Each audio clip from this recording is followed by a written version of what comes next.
Hello students. Last lecture में हमने भ्रूण का विकास पढ़ा द्विबीजपत्री पादपों में और एक बीजपत्री पादप में। आज हम इस टॉपिक के इस चैप्टर के आखिरी तक पहुंच चुके हैं और आज इस लेक्चर के बाद ये चैप्टर पूरा हो जाएगा, थ्योरी पार्ट पूरा हो जाएगा और इसके बाद अपन फिर क्वेश्चन करेंगे। तो चलिए लास्ट टॉपिक अपन पढ़ते हैं, जिसमें 2-3 टॉपिक मैं आपको एक साथ पढ़ा रहा हूँ। बहुत बड़े टॉपिक नहीं है ये और इसमें हम काफ़ी सारी चीज़ें पहले भी डिस्कस कर चुके हैं, तो दोबारा मैं उन सबको लिखूंगा नहीं, पर हाँ मैं चीज़ें आपको बताता जा रहा हूँ, रिवाइज कराता जा रहा हूँ। सबसे पहले हम पढ़ने वाले हैं बीज के बारे में।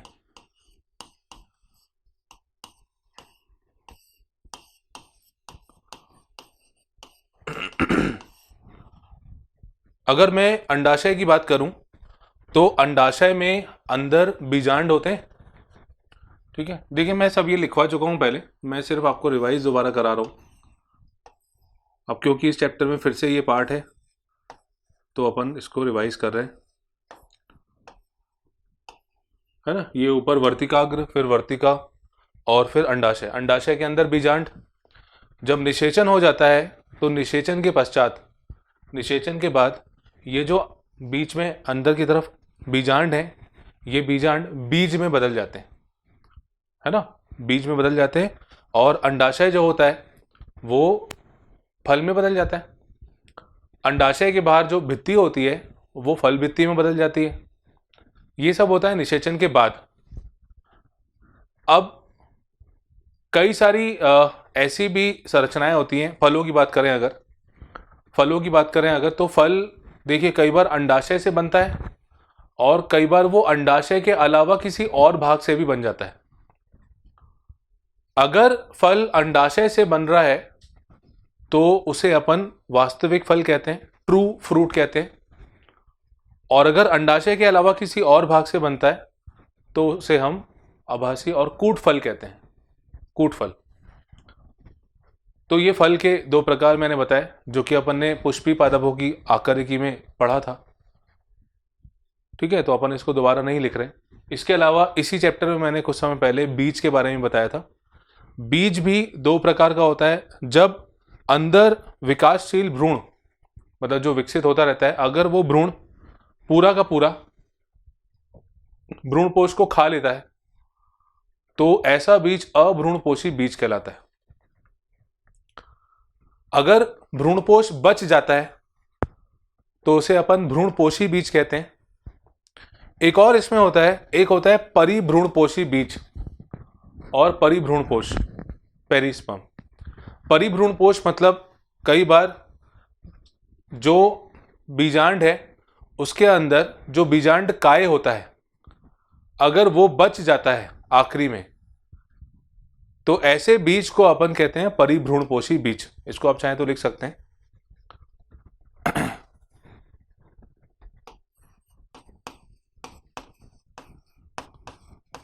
परिभ्रूणपोषी बीज। जब बीज में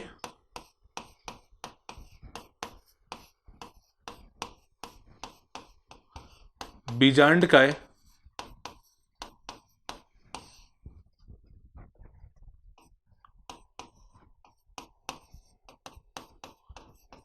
के अवशेष रह जाते हैं,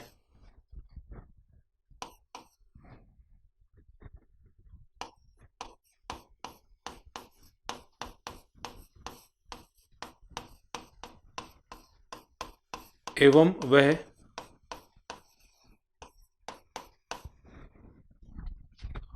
पूर्ण रूप में उपयोग नहीं रह पाता,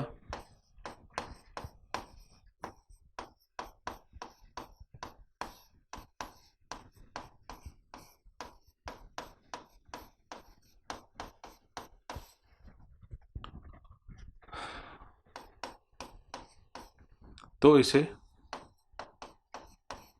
परिभ्रूणपोषी बीज कहते हैं।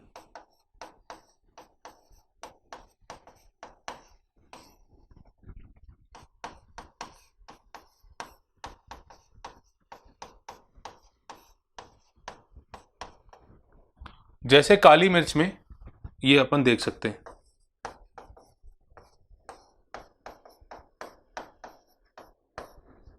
एग्जाम्पल इसका, उदाहरण इसका काली मिर्च। ठीक है, तो बीज हो गए भ्रूणपोषी और परिभ्रूणपोषी और अभ्रूणपोषी। दूसरा फल हो गया कूट फल, आभासी फल या वास्तविक फल। ठीक है, तो ये इसके प्रकार हो गए। अब देखिए बीज जो है वो आवृत बीजी पादपों के लिए बहुत महत्वपूर्ण भूमिका निभाता है। बीज जो है वो आवृत बीजी पादप के लिए, वैसे तो सबके लिए इंपॉर्टेंट होता है, पर इसका आवृत बीजी के लिए भूमिका कुछ ज्यादा ही अलग महत्वपूर्णता रखती है। अब ये जो बीज होता है इसके देखिए, एक तो निषेचन और दूसरा परागण। अगर अपन जल परागण छोड़ दें, जो कि बहुत सीमित ही पादपों में होता है, मैंने बताया था आपको 30 वंशों तक सीमित है वो, और उसमें भी अधिकतर जो है वो एक बीजपत्री पादप के वंश है। तो अगर हम निषेचन और परागण के बारे में बात करें तो उसमें बीज को जल की आवश्यकता नहीं होती है ना निषेचन के लिए ना। अगर मैं आवृत बीजी पादपों की मुख्यतः बात कर रहा हूं तो उसमें जल की उस पे मतलब उसको जल की आवश्यकता नहीं होती। इसके अलावा बीज जो होता है वो कई तरह के पर्यावरण में अपने आप को बहुत अच्छे से ढालकर वहां पर विकसित भी हो जाता है। बीज में खुद के पास पोषण तत्व होते हैं, जिससे कुछ समय तक वो अंदर जो भ्रूण होता है वो उसको लेकर वृद्धि करता जाता है और बीज धीरे धीरे विकसित भी होता जाता है।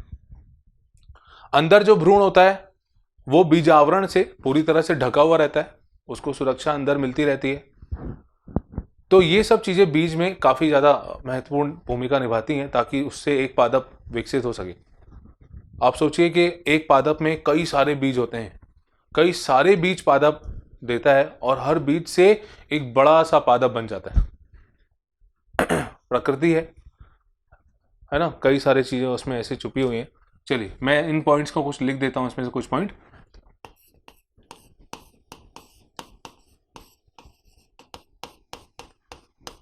बीज आवृत बीजीय पादपों में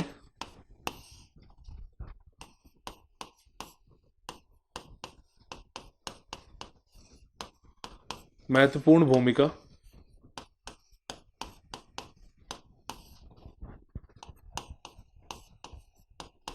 निभाते हैं।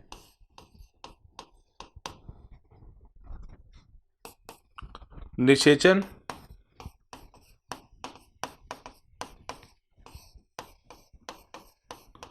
एवं परागण के लिए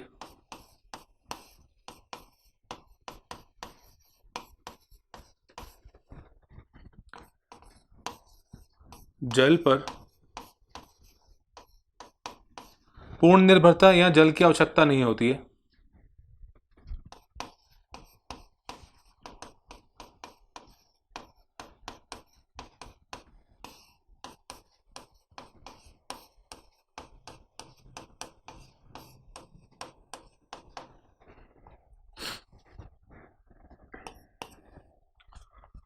इसके अलावा बीज में पर्यावरण में प्रसारण के लिए मतलब फैलने के लिए काफी ज्यादा इसमें बदलाव इसमें देखे जा सकते हैं।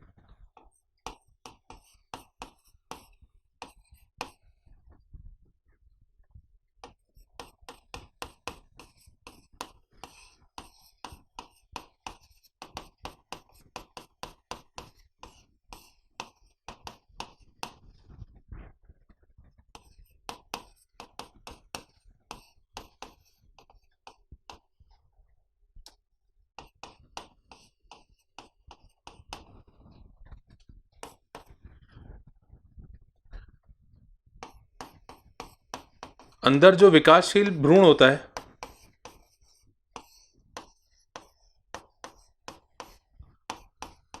ये बीज आवरण से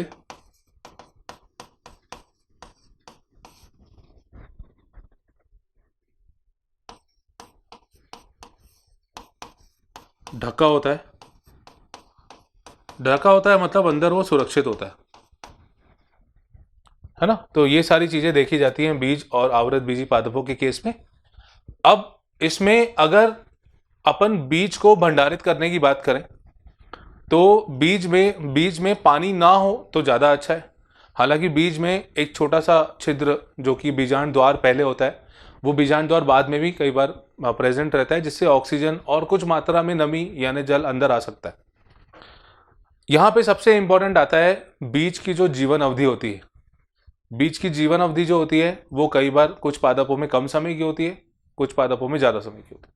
तो बीज की जो जीवन अवधि है वो भिन्न होती है।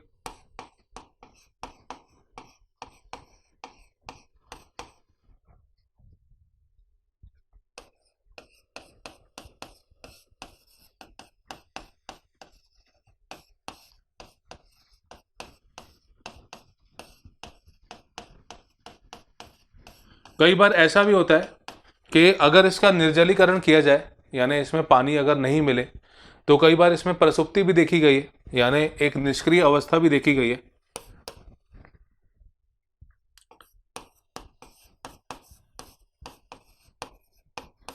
बीज निष्क्रिय अवस्था में भी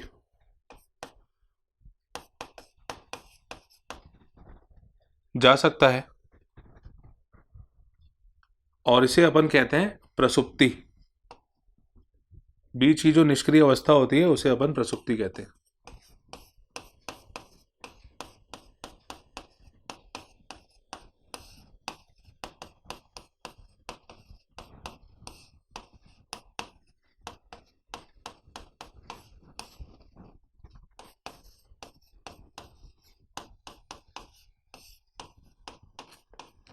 पर ऐसे कई उदाहरण हैं जिसमें हम ये देखते हैं कि बीज जो होता है वो अलग अलग प्रसुप्ति, अलग अलग समय पर प्रसुप्ति तोड़कर विकसित होने लगता है।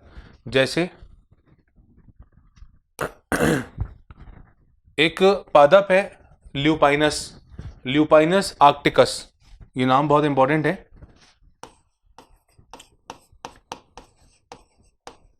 ल्यूपाइनस आर्कटिकस, ल्यूपाइनस आर्क्टिकस पादप का बीज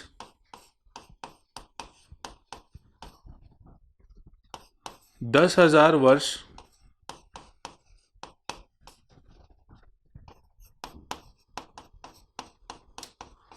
प्रसुप्ति समय के बाद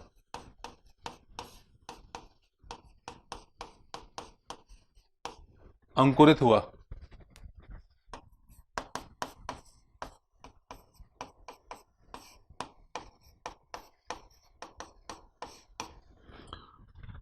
ठीक है, ये ध्यान रखना है, ये जो पादप है ल्यूपाइनस आर्क्टिकस, इसमें 10,000 वर्ष तक प्रसुप्ति अवधि देखी गई थी, निष्क्रिय अवस्था में था। उसके बाद ये वृद्धि वहां पे कर पाया और यह आर्कटिक टुंड्रा से प्राप्त हुआ था। मतलब जो स्थान है आर्कटिक टुंड्रा,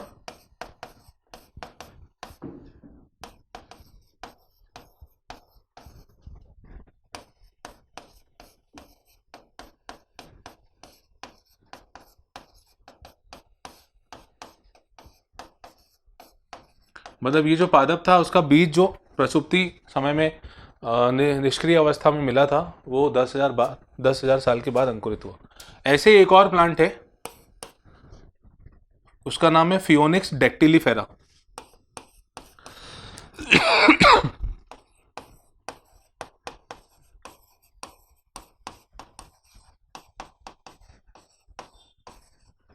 फियोनिक्स डेक्टिलीफेरा, और ये खजूर पादप है एक्चुअली में।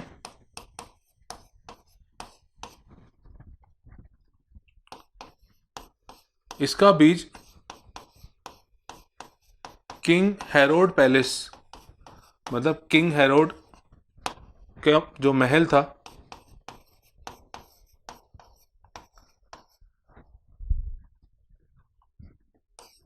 ये कहां पे था, मृत सागर के पास।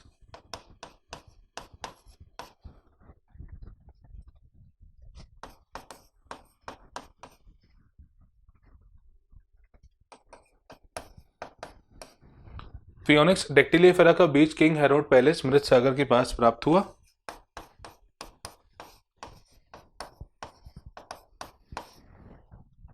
इसमें 2,000 साल के पश्चात अंकुरण देखा गया।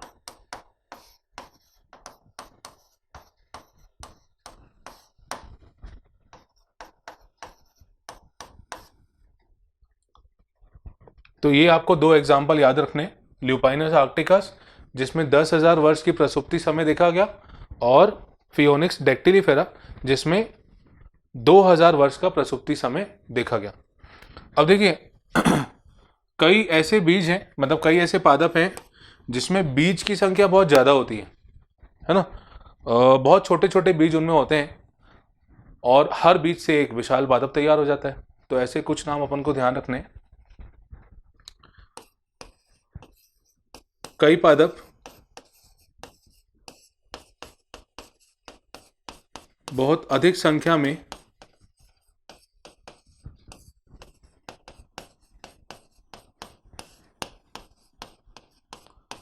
बीज उत्पन्न करते हैं।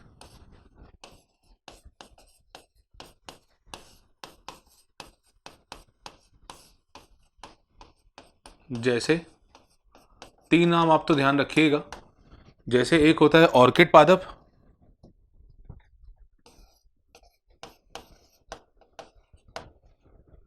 ऑर्किड पादप के बाद एक होता है ओरोब्रेंके,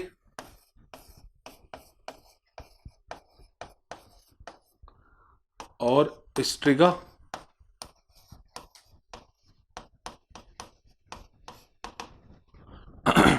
ये कुछ ऐसे पादप हैं जो बहुत अधिक संख्या में, बहुत ज़्यादा मात्रा में बीज उत्पन्न करते हैं। बीज भले ही काफ़ी छोटे होते हैं पर इनकी संख्या तो काफ़ी ज़्यादा होती है। ठीक है, तो ये ऐसे हैं जो काफ़ी ज़्यादा इसमें। अच्छा, दूसरी बात ये कि बीज जो है ये क्योंकि लैंगिक जनन का उत्पाद है, बीज जो होता है वो लैंगिक जनन के कारण बनता है ना, तो उसमें विभिन्नता होने के चांसेस होते हैं, है ना। लैंगिक जनन के कारण बनेगा तो कहीं ना कहीं कुछ विभिन्नता आने के चांसेस वहां पे होते हैं।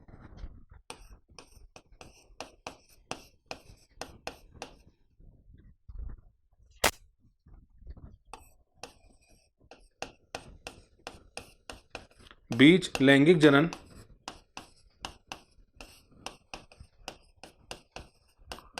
के कारण बनता है,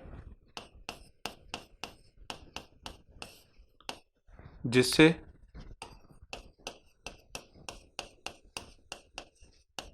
विभिन्नता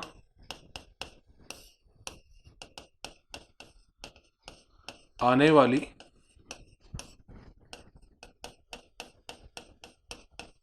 संततियों में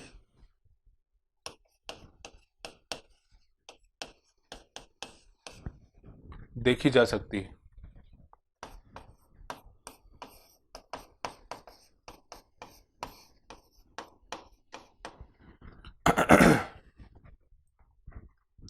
तो ये हो गया बीज के बारे में।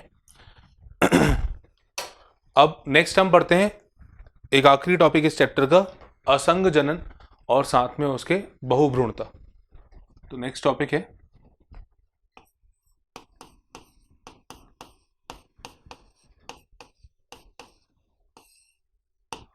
असंग जनन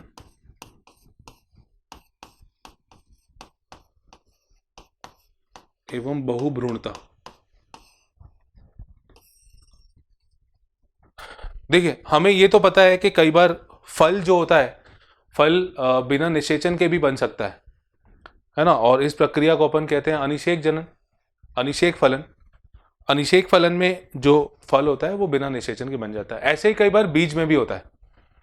कुछ कुल हैं, जैसे खास करके एस्टेरेसिए कुल के सदस्य या घास, तो ये कुछ ऐसे पादप हैं जिनमें बीज जो होता है वो बिना निषेचन के भी बन जाता है। तो कुछ पादप जैसे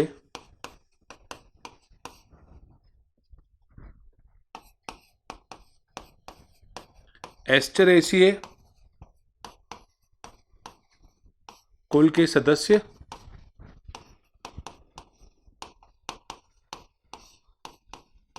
एवं घास, ये नाम ध्यान रखिएगा आप ना, इंपॉर्टेंट है ये, में बीज का निर्माण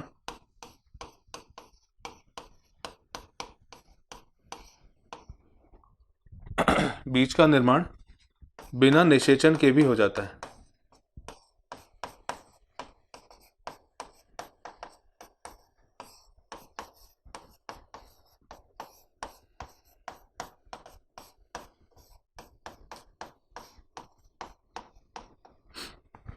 ठीक है। एस्टेरेसी कुल के सदस्य में और घासों में बीज का निर्माण बिना निषेचन के होता है और इस प्रक्रिया को असंग जनन कहते हैं।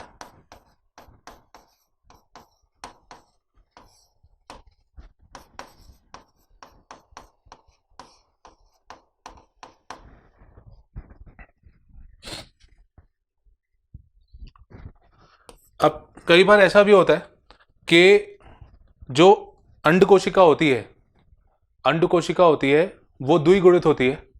वैसे तो हम ये जानते हैं कि अंड कोशिका अगुणित होती है, पर कुछ केसेस में ऐसा हो जाता है कि अंड कोशिका द्विगुणित होती है और ये द्विगुणित कोशिका बिना निषेचन के बाद भ्रूण में विकसित होने लगती है।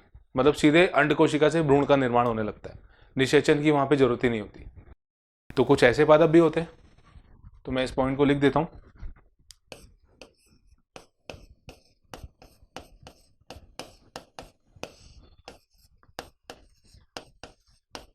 द्विगुणित अंड कोशिका में, भाई द्विगुणित अंड कोशिका कैसे बनेगी? मतलब उसमें कहीं ना कहीं अर्धसूत्रण की कमी होगी। अर्धसूत्रण अगर नहीं होगा तो द्विगुणित अंड कोशिका बन सकती है। तो द्विगुणित अंड कोशिका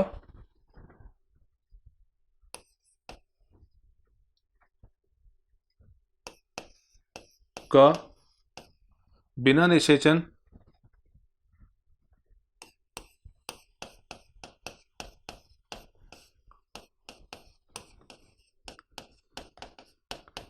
निषेचन के भ्रूण में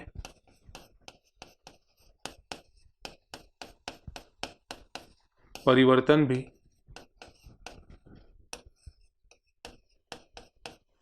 देखा गया है।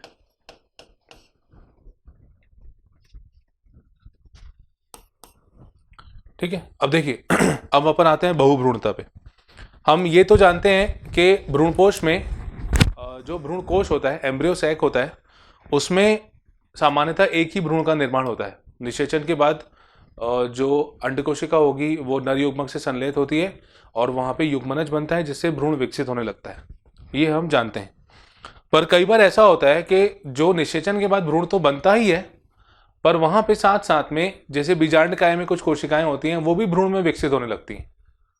तो कुछ पादपों में ऐसा भी देखा जाता है। मतलब एक फल के अंदर, एक बीज के अंदर कुछ भ्रूण अपन को दिखाई पड़ते हैं, कुछ भ्रूण अपन को दिखाई पड़ते हैं और इस प्रक्रिया को अपन कहते हैं बहुभ्रूणता, जिसे सबसे पहले ल्यूवेनहॉक ने देखा था। सिट्रस पादपों में जो खट्टे फ्रूट्स होते हैं, आम हो गया, नींबू हो गया, इसमें बहुभ्रूणता देखी जाती है।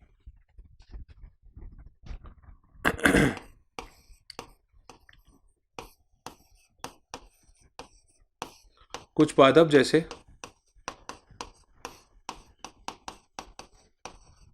सिट्रस, कुछ सिट्रस पादप जैसे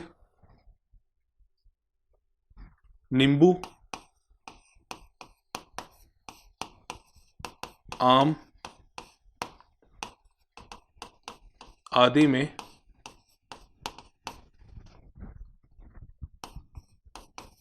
एक से अधिक भ्रूण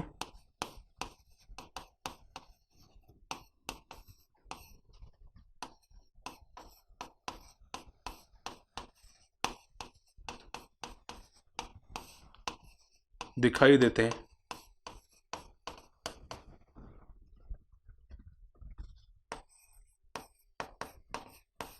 इसे बहुभ्रूणता कहते हैं।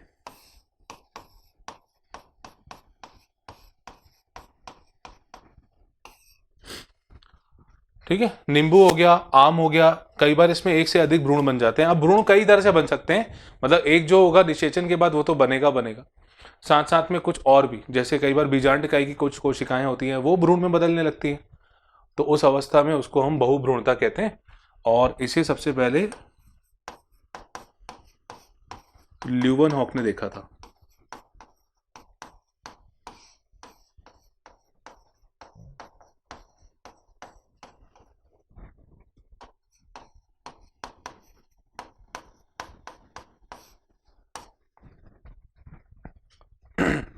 ठीक है, चलिए अब इसमें एक आखिरी पैराग्राफ है। मैं कुछ जो संकर बीज होते हैं, इनके बारे में कुछ ऐसे मैं जनरल जो बातें हैं वो बता रहा हूँ। संकर बीज मतलब जिसको अपन हाइब्रिड सीड कहते हैं। देखिए, अगर हम कृषि की तरफ जाएं, अगर हम एग्रीकल्चर की बात करें, तो हम ये जानते हैं कि बीज जो होते हैं वो बहुत महत्वपूर्ण होते हैं। मतलब अगर, क्या ये, मैं आपसे ये पूछता हूँ, क्या ये पॉसिबल है कि हम एक बार बीज को खरीद के रख लें और उसी को हमेशा उगाते रहें? तो आपका आंसर, कुछ लोग हाँ बोल रहे होंगे, कुछ लोग ना भी बोल सकते हैं। देखिए, हम यहाँ पे दो अवस्थाओं की बात करते हैं। अगर बीज को हम लैंगिक जनन के द्वारा उत्पन्न करते हैं, मतलब अगर बीज हमें लैंगिक जनन के द्वारा मिलता है, तो लैंगिक जनन के कारण हम बीज को उस साल तो बो देंगे, है ना, वहां से पादप भी विकसित हो जाएगा, पर उसको हम लंबा समय तक नहीं रख सकते, क्योंकि कुछ लक्षणों का पृथक्करण हो जाता है, जिससे वो बीज की जो खासियत होती है, जो प्रॉपर्टी होती है, वो बदल जाती है। तो फिर वो बीज हमारे काम का नहीं रहेगा। भाई, लक्षणों का पृथक्करण हो गया तो हमें रिजल्ट जैसा मिलना चाहिए, हमें पादप जैसा मिलना चाहिए, वैसा विकसित पादप नहीं हो पाता। तो इसके लिए एक बहुत अच्छा तरीका होता है कि जो संकरित बीज हैं, मतलब हाइब्रिड बीज हैं, उनको असंग जनन से उगाया जाए। असंग जनन प्रक्रिया से अगर उगाएंगे, मतलब बिना निषेचन के उसको अगर हम उत्पन्न करेंगे, तो लक्षणों का पृथक्करण यहाँ पे नहीं हो पाता है। और अगर लक्षणों का पृथक्करण नहीं हो पाएगा, तो हम उस बीज को कुछ समय तक उपयोग कर सकते हैं, मतलब काफ़ी समय तक हम उसको उपयोग कर सकते हैं। फिर तो एक बार लेंगे और कुछ सालों तक हम उसको, मान लीजिए बच जाता है तो हम उसको उगा सकते हैं। पर ध्यान रखिएगा, लैंगिक जनन के द्वारा उत्पन्न जो बीज होता है उसमें लक्षणों का पृथक्करण हो जाता है, जिसके कारण हम बीज दोबारा उसको यूज़ नहीं कर पाते हैं, अगले साल या कुछ महीने, कुछ समय के बाद उसको यूज़ नहीं कर पाते। जबकि असंग जनन प्रक्रिया से जो बीज मिलते हैं हमको, उनको हम कुछ समय तक उपयोग कर सकते हैं। तो ये हो गया संकर बीज के बारे में। तो ये चैप्टर हमारा यहाँ पे ख़त्म होता है, और अब इसकी आने वाली क्लासेस में मैं कुछ क्वेश्चंस इसके कराऊंगा। आप जब तक थ्योरी पार्ट इसका तैयार कर लीजिए, ताकि क्वेश्चंस भी आपको इसमें बनने लगे। नीट एग्जाम में इस चैप्टर से 2 क्वेश्चंस पूछे जाते हैं। ठीक है, तो मिलते हैं नेक्स्ट क्लास में। Thank you.